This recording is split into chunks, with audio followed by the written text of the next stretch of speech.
चैत्र मास के शुक्ल पक्ष की एकादशी का नाम है कामदा एकादशी। साल भर में लगभग 24 या 26 एकादशी तिथि होती है और हर एकादशी का अपना अलग ही महत्व है। इसी प्रकार कामदा एकादशी का भी महत्व है। कामदा एकादशी पिशाचत्व और ब्रह्म हत्या जैसे पापों से मुक्ति दिलाने वाली एकादशी है। इस एकादशी का व्रत रखने से हर प्रकार के पापों का नाश हो जाता है। यह एकादशी सभी पापों से मुक्ति दिलाती है। कामदा एकादशी के दिन भगवान श्री हरि विष्णु की पूजा की जाती है। इस एकादशी के दिन समर्पण और श्रद्धा भाव के साथ भगवान श्री हरि की पूजा की जाती है और व्रत करने वाले व्यक्ति को सूर्योदय से पहले उठकर स्नान करना चाहिए। भगवान विष्णु की मूर्ति या तस्वीर की स्थापना करनी चाहिए। फिर भगवान को चंदन का लेप, तिल, फल, धूप, दीप आदि अर्पित करनी चाहिए और इस दिन विष्णु सहस्त्र नाम और नारायण स्तोत्र का पाठ भी करना चाहिए। पूजा करते समय व्रत की कथा पढ़ी और सुनी जाती है। जो भक्त एकादशी का उपवास न रख पाए उन्हें भी सच्चे मन से श्रद्धा और भक्ति पूर्वक कामदा एकादशी की इस व्रत कथा को अवश्य ही सुनना चाहिए। धर्मराज युधिष्ठिर भगवान श्री कृष्ण से कहते हैं, हे भगवान, मैं आपको कोटि कोटि नमस्कार करता हूँ। अब आप कृपा करके चैत्र शुक्ल एकादशी का महात्म्य कहिए। श्री कृष्ण कहने लगे, हे धर्मराज, यही प्रश्न एक समय राजा दिलीप ने गुरु वशिष्ठ जी से किया था और जो समाधान उन्होंने किया वो सब मैं तुमसे कहता हूँ। प्राचीन काल में भोगीपुर नामक एक नगर था। वहां पर अनेक ऐश्वर्यों से युक्त पुंडरीक नाम का एक राजा राज्य करता था। भोगीपुर नगर में अनेक अप्सरा, किन्नर तथा गंधर्व वास करते थे। उनमें से एक जगह ललिता और ललित नाम के दो स्त्री पुरुष अत्यंत वैभवशाली घर में निवास करते थे। उन दोनों में अत्यंत स्नेह था, यहाँ तक कि अलग अलग हो जाने पर दोनों व्याकुल हो जाते थे। एक समय पुंडरीक की सभा में अन्य गंधर्वों सहित ललित भी गान कर रहा था। गाते गाते उसको अपनी प्रिय ललिता का ध्यान आ गया और उसका स्वर भंग होने के कारण गाने का स्वरूप बिगड़ गया।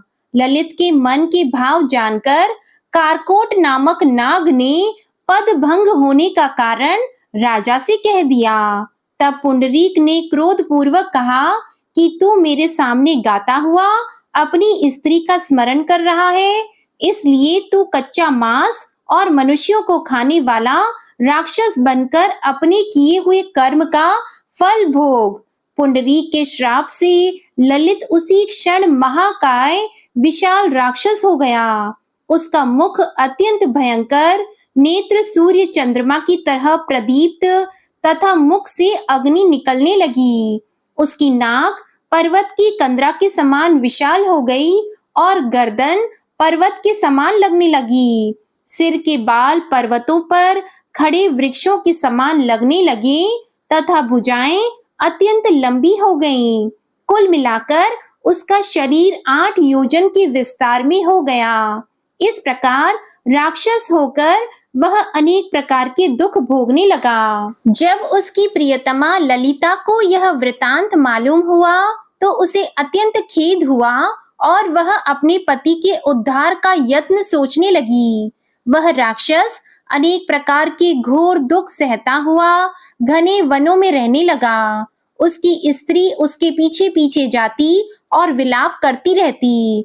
एक बार ललिता अपने पति के पीछे पीछे घूमती विंध्याचल पर्वत पर पहुंच गई, जहां पर ऋषि श्रृंगी का आश्रम था।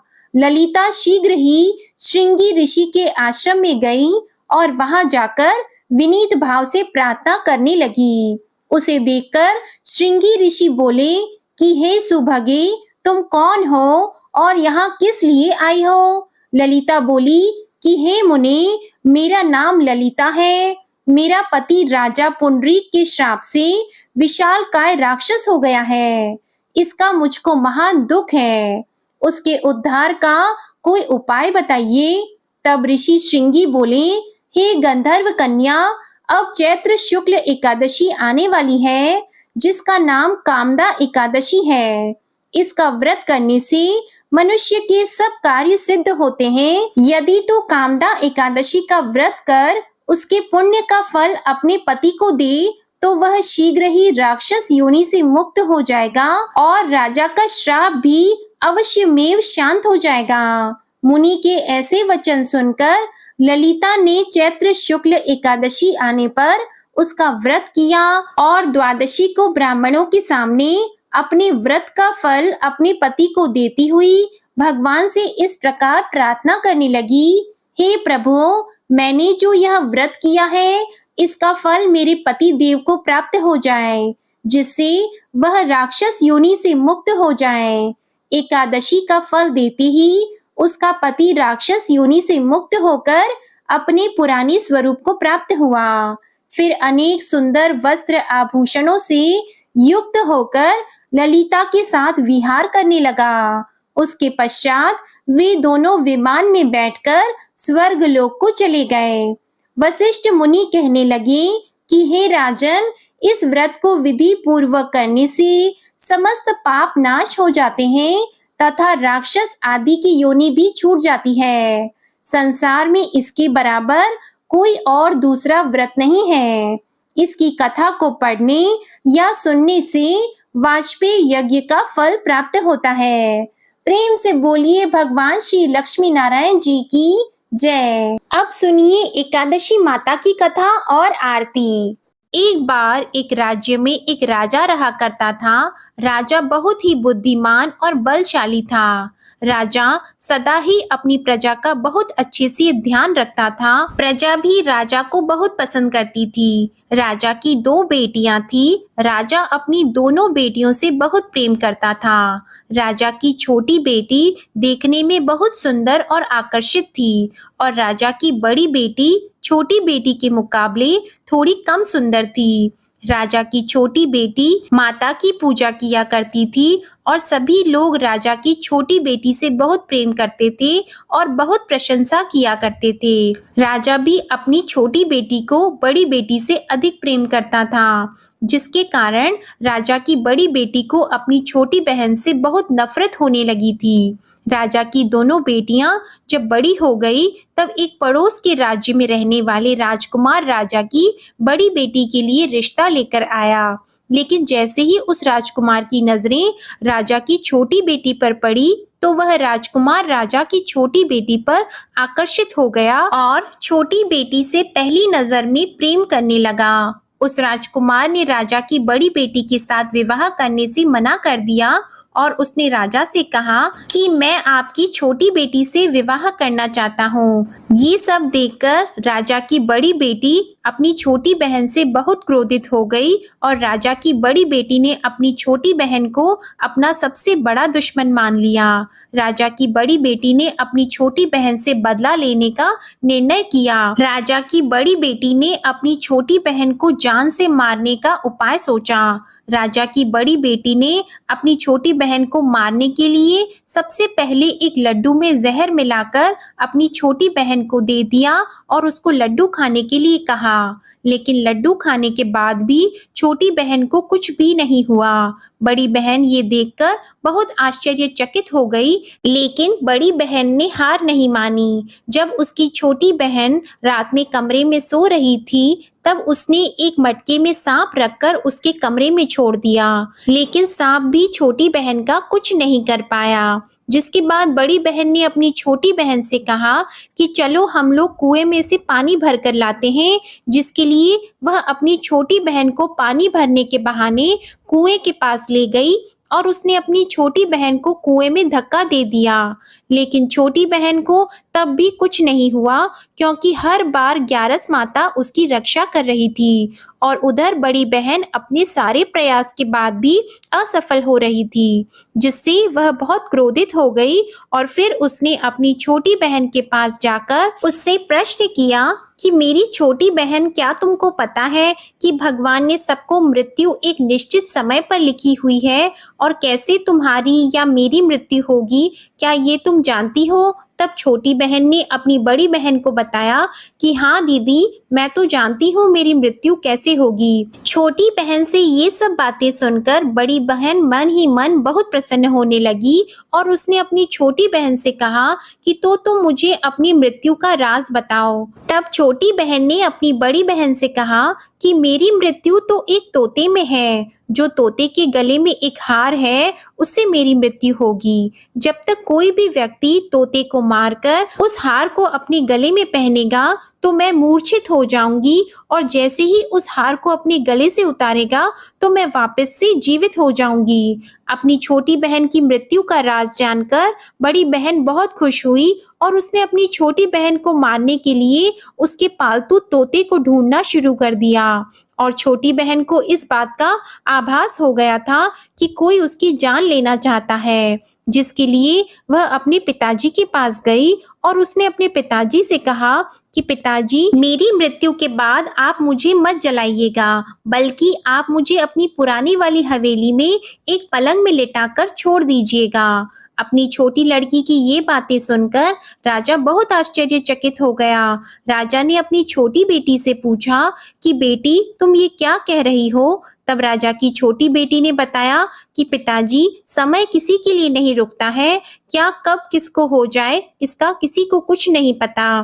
फिर राजा ने अपनी छोटी बेटी से कहा कि तुम ऐसी बातें क्यों करती हो? 2-3 दिन के बाद तो तुम्हारा विवाह है। लेकिन छोटी बेटी ने अपने पिताजी को ऐसा करने पर मजबूर कर दिया और उनसे वचन ले लिया। राजा ने भी अपनी छोटी बेटी की बात स्वीकार कर ली और 2-3 दिनों के बाद जब शादी का समय आया तब राजकुमार बारात लेकर राजा के घर आया और राजकुमार और राजा की छोटी बेटी का विवाह शुरू हो गया। जैसे ही राजा की छोटी बेटी राजकुमार के साथ फेरे लेना शुरू हुई तो उसकी बड़ी बहन अपनी छोटी बहन के कमरे में जाकर उसके तोते को पकड़ लेती है और उसको जान से मार देती है।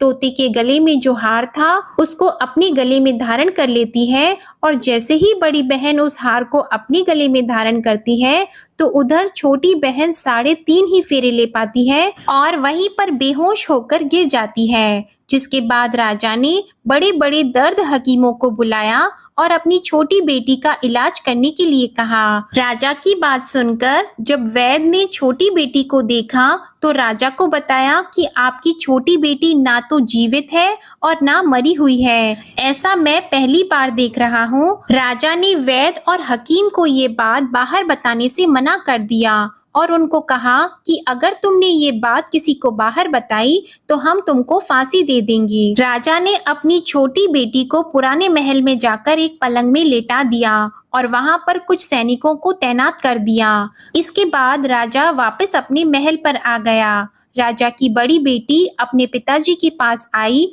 और कहने लगी कि पिताजी, अगर ये शादी संपन्न नहीं हुई तो आपकी इज्जत का क्या होगा? आप कहें तो मैं आपकी इज्जत बचाने के लिए राजकुमार से शादी करने के लिए तैयार हूँ। जिसके बाद राजा ने अपनी बड़ी बेटी की बात मान ली और राजा ने बड़ी बेटी को छोटी बेटी के कपड़े पहनाकर मंडप में भेज दिया।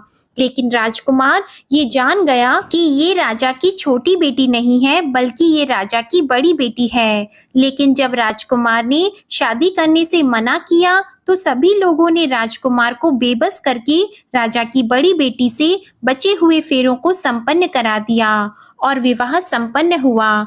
जिसके बाद राजकुमार राजा की बड़ी बेटी को अपने महल में ले गया। विवाह होने के बाद राजकुमार उससे ना तो बात करता था, ना उसे पसंद करता था और ना ही उसके आसपास भटकता था।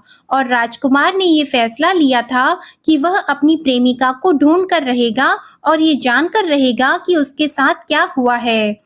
एक दिन राजकुमार अपने घोड़े पर सवार होकर राजा के पुराने महल के पास पहुंचा, जहां पर उसने कुछ सैनिकों को देखा। महल के पास पहुंचकर राजकुमार ने जब महल को ध्यान से देखा तो वह समझ गया कि ये तो हमारे ससुर जी का महल है। तब राजकुमार ने सैनिकों से पूछा कि तुम लोग यहाँ क्या कर रहे हो और इस महल के अंदर उस पलंग में कौन लेटा है? जिसके बाद सैनिकों ने बताया कि यहाँ पर राजा की छोटी बेटी लेटी है। ये सुनकर राजकुमार बहुत प्रसन्न हो गया और वह तुरंत अपनी प्रेमिका के पास पहुंच गया और उसकी सेवा करने लगा। जैसे ही रात हुई तो राजा की छोटी बेटी उठकर खड़ी हो गई।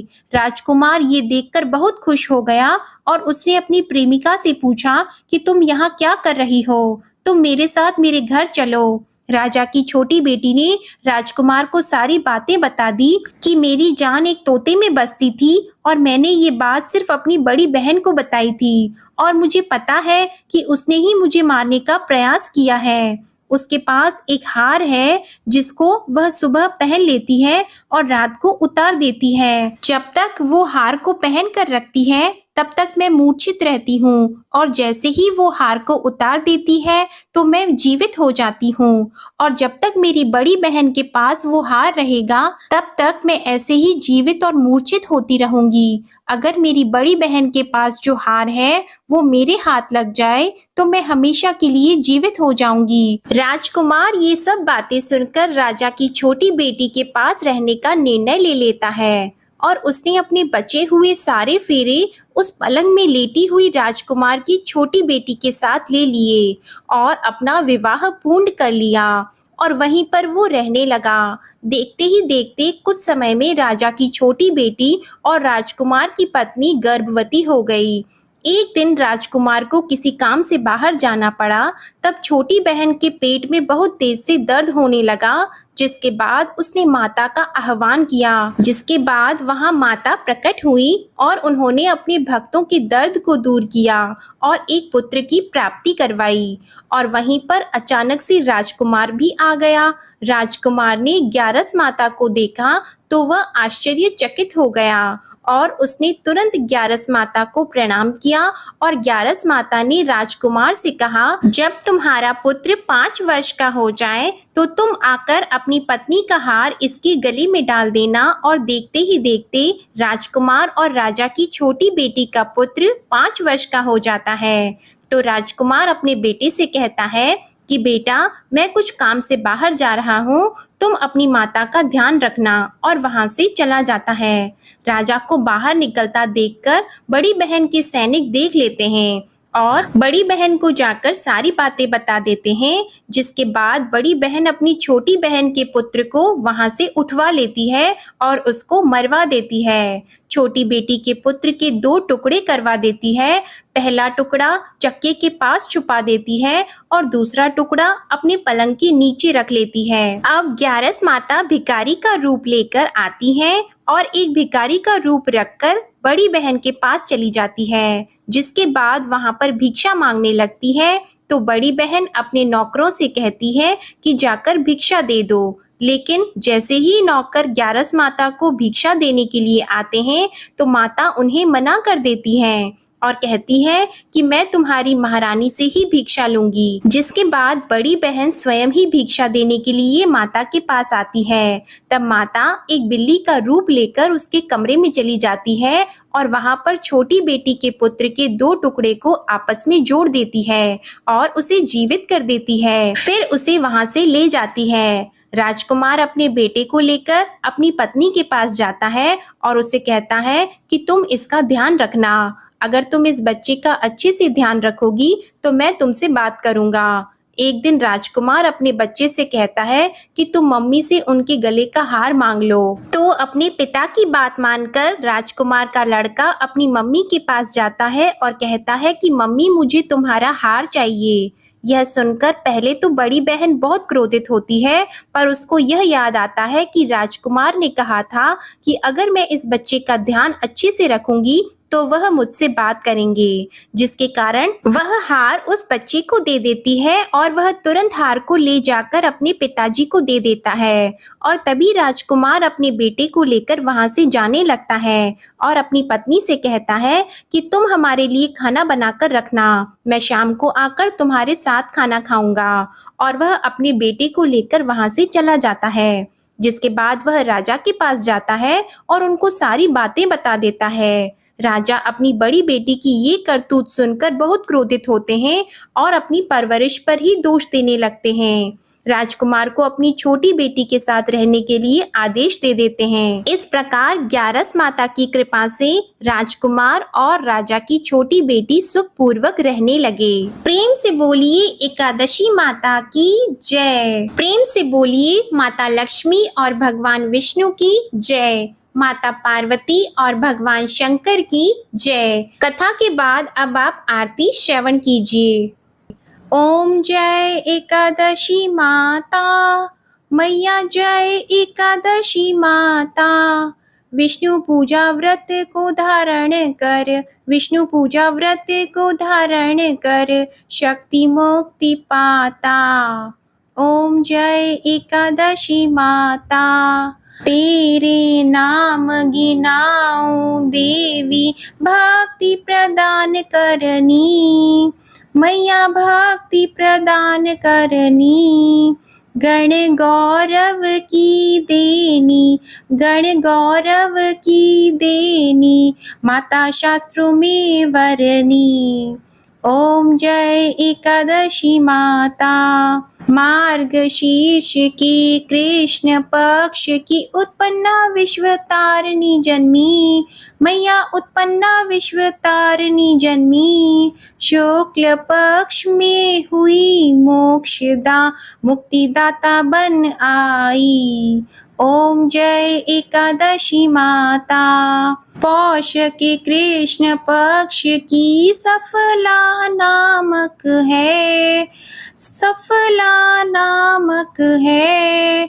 शुक्ल पक्ष में होए पुत्रदा, आनंद अधिक रहे। ओम जय एकादशी माता। नाम षटतिला माघ मास में कृष्ण पक्ष आवे, मैया कृष्ण पक्ष आवे। शुक्ल पक्ष में जया कहावे, शुक्ल पक्ष में जया कहावे, विजय सदा पावे। ओम जय एकादशी माता। विजया फागुन कृष्ण पक्ष में शुक्ला आमल की, मैया शुक्ला आमल की। पाप मोचनी कृष्ण पक्ष में चैत्र महाबली की। ओम जय एकादशी माता। चैत्र शुक्ल में नाम कामदा, धन देने वाली, मैया धन देने वाली।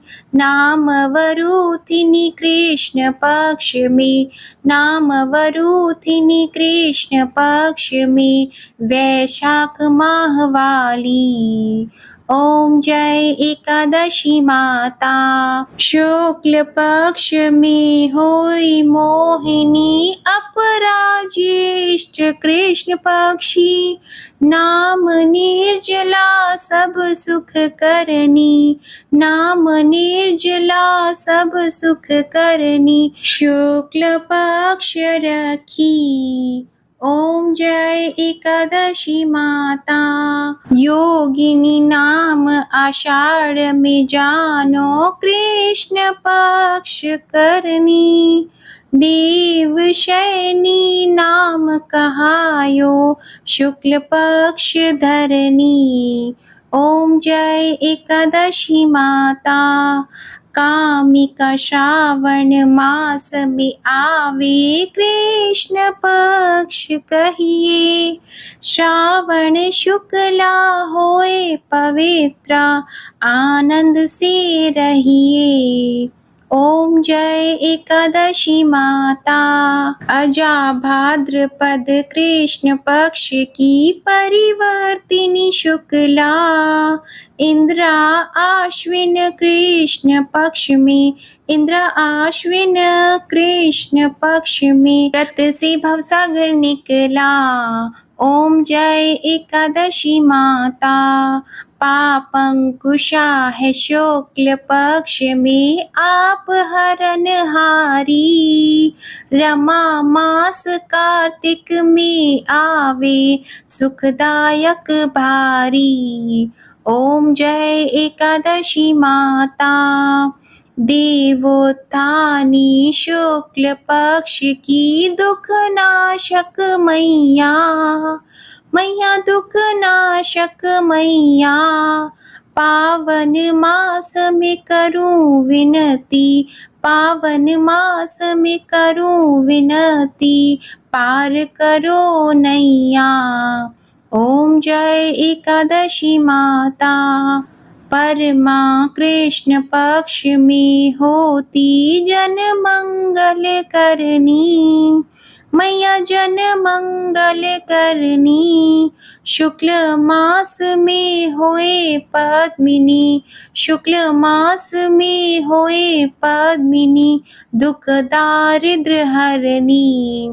ओम जय एकादशी माता। जो कोई आरती एकादशी की भक्ति सहित गावे, मैया भक्ति सहित गावे, जन गुर्दिता स्वर्ग का वासा, जन गुर्दिता स्वर्ग का वासा, निश्चय वह पावे।